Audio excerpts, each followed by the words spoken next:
Welcome back to the channel. This is Roberto with Full Curl Precision again. Oh man, whole bunch of update. Check this out. Yeah, like I said, we're in the process of moving. So I got getting most of it torn down.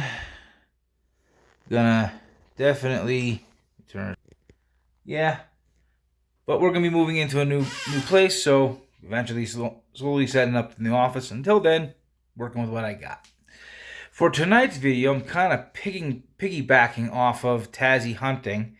He did a video where he asked a bunch of people that he knew, including professionals, about if they had to pick one cartridge to hunt the world for hunting deer and deer-sized game of any kind around the world. And so you're talking anywhere from your average medium game, that of like fallow deer and whitetail, all the way up into your large plains game and large deer like elk, moose, red deer, wildebeest, eland, animals like that. So you're talking anywhere like something that can be 100 pounds up to 1,800 pounds. Eland get huge. I've heard reports as high as 2,000 pounds. I don't know if that's correct, but that's what I've heard.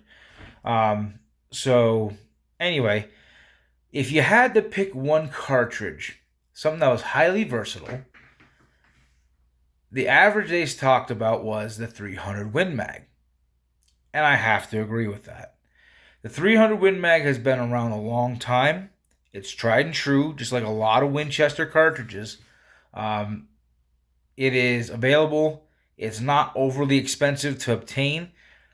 Just about every rifle maker chambers in it. So the nice part about it is you can do a lot with it. You can load them down, you can load them up. It all depends on what you want to do. And so we commented back and forth a little bit, and he likes the AccuBonds, which honestly, I can't blame him. They're really good bullets. So I've been picking two weights. One is the 180 grain AccuBond, and one is the 150 grain AccuBond. I'm going to show you some of the potentials that GRT is spitting out and what we can do with those. And for the most part, because it's so old and there's so much information on the 300 Win Mag, reloading data is, for the most part, going to be pretty accurate. And I don't know, within, let's say within 50 feet per second. So we're going to stick with that, and we're going to just kind of play back and forth. And then I'm going to go to the ballistics charts, and we're going to see what that translates into at longer ranges. So let's get into it.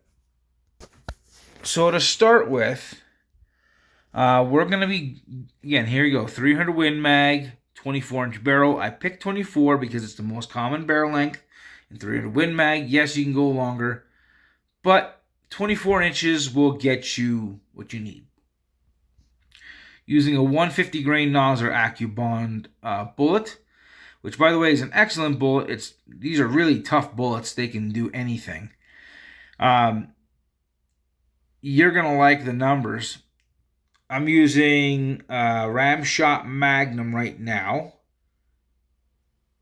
And I'm just pushing the numbers again. And this is what I'm getting. So with the 85 grains of Ramshot Magnum, pushing it there, still not quite, red line, but here you go. Because you can push these up to 64,000 psi.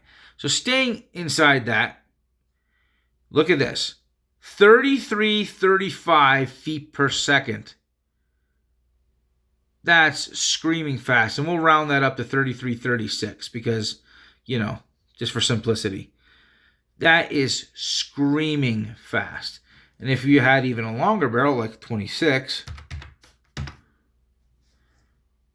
you can get over 3,400 feet per second. So, you know what, for argument's sake and for fun, we're going to stick with a 26-inch barrel because those are also not uncommon in a 300 Win Mag. So yeah, you can push this thing 3,400 feet per second with a 150 grain bullet. So if we change that out, and we're going to stick with Ramshot Magnum again. So we're going to keep that number. And here we go. We got a 0.435. As a matter of fact, let's stick with that for a second, and we're going to go right to the ballistics charts. 150 grain, we're going 3,400, specifically 06, 0.435, and we're going to take this out to even 800 yards. We're going to do 200-yard increments so that we just don't have to have a massive chart.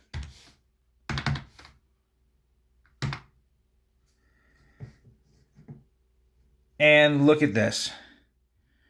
So if you have a 200-yard zero, you're looking at only 2 inches of wind drift. That's not much. Still, at that range, you have over 3,000 feet per second.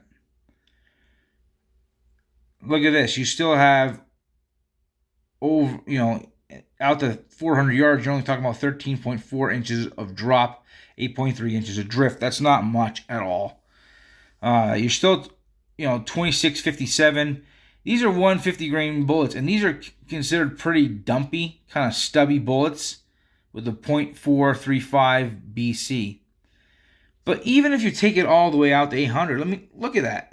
Yeah, that's quite a bit of drop, but here's the thing.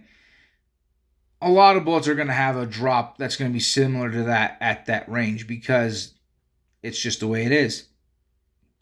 But you're still over 2,000 feet per second. So even with a 150 grain bullet, when you're loading them hot and you're pushing them, this thing still has enough gumption at 800 yards to knock down something, something in the medium-sized game range. Caribou, whitetail, fallow, so on and so forth. That's still excellent because it needs a minimum of 1,800 feet per second for these bullets to effectively open up. And when you're at 2,000 feet per second, that's going to be doing the trick.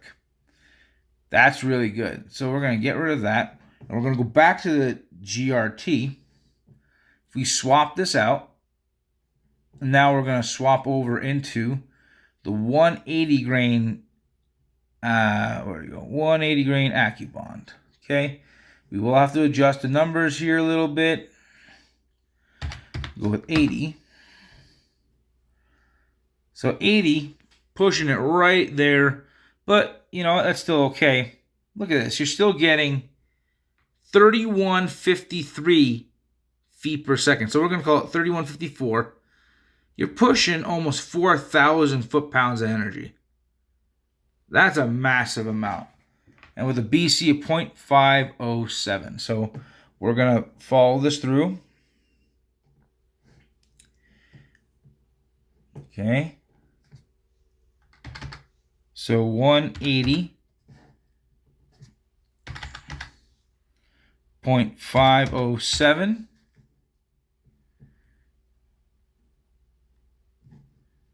We're going to adjust that to 3,154.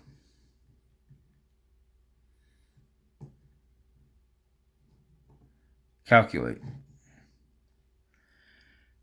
So has a slightly higher BC.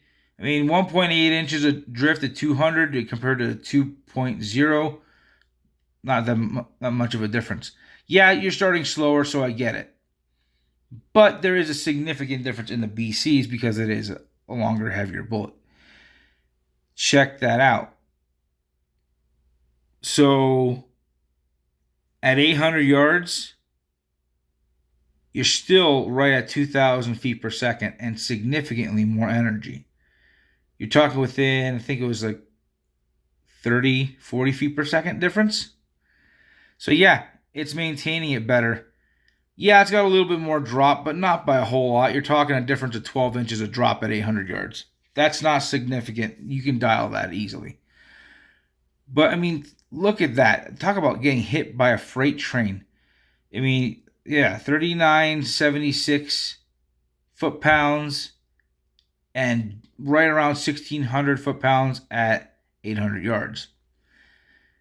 And if you think about that, if you're sticking with the old school mentality of having like a 1,500 foot-pound minimum on larger animals like elk and moose.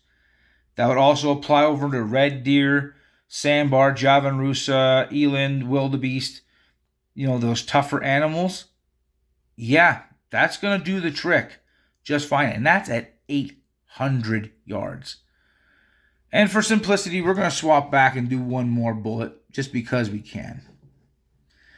And we're going to go into here. And we're going to see what happens if you apply one last bullet. And it is also going to be a nozzler. I get it. But this is just one of my favorite lines. Because it shows that nozzler's trying to do something a little different. This is with the 190 grain AccuBond long range.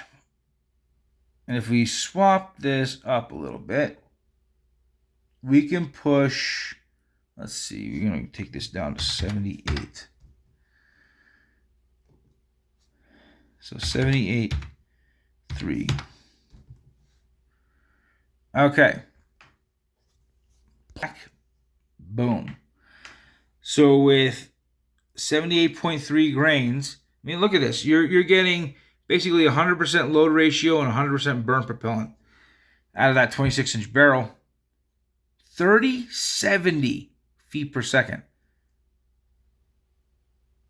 And it's going to have a much higher BC, that of 0.64.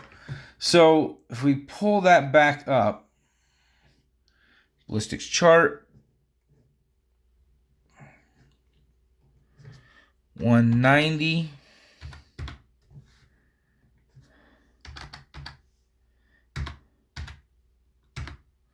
And mind you,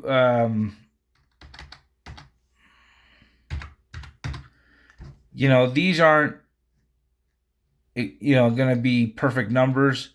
It just gives an idea. So don't get all bent out of shape if it's not exactly what you want to see.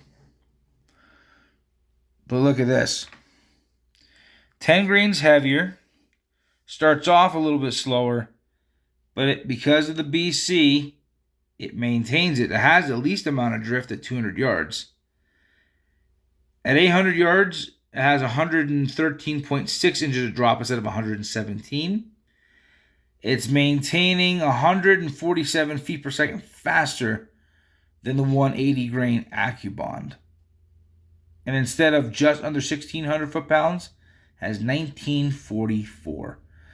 So, yeah, I mean, I get it's not going to be the blurry one. Not everybody appreciates the AccuBond long range line, and that's okay. Maybe your rifles don't like it. That's okay. Mine does. So I'm going to try them. I'm going to see how they do. But here's the thing. You have the ability to make these some serious competitors, even when you're dealing with cartridges like the 300 PRC, 300 Weatherby, so on and so forth. And here's the thing. I don't have anything against the 300 Weatherby, but if I had to pick one cartridge for availability, it's not going to be the 300 Weatherbys. Actually, it's not going to be any of the Weatherbys, to be fair. Not because they aren't good, just because they're just not that common in comparison to the Winchesters. They are faster, I'll say that, but it's not significantly faster to justify virtually twice the cost in ammo. So, I mean, if you're reloading, that's its own thing. But for the most part, anything you can do with the 300 Weatherby, you can do with the 300 Win Mag. I'm not going to say it's better, but you can do just about the same amount and spend far less. So, yeah, I appreciate the support. Please like, subscribe, share, comment. That's all I have for tonight, and we'll talk to you again.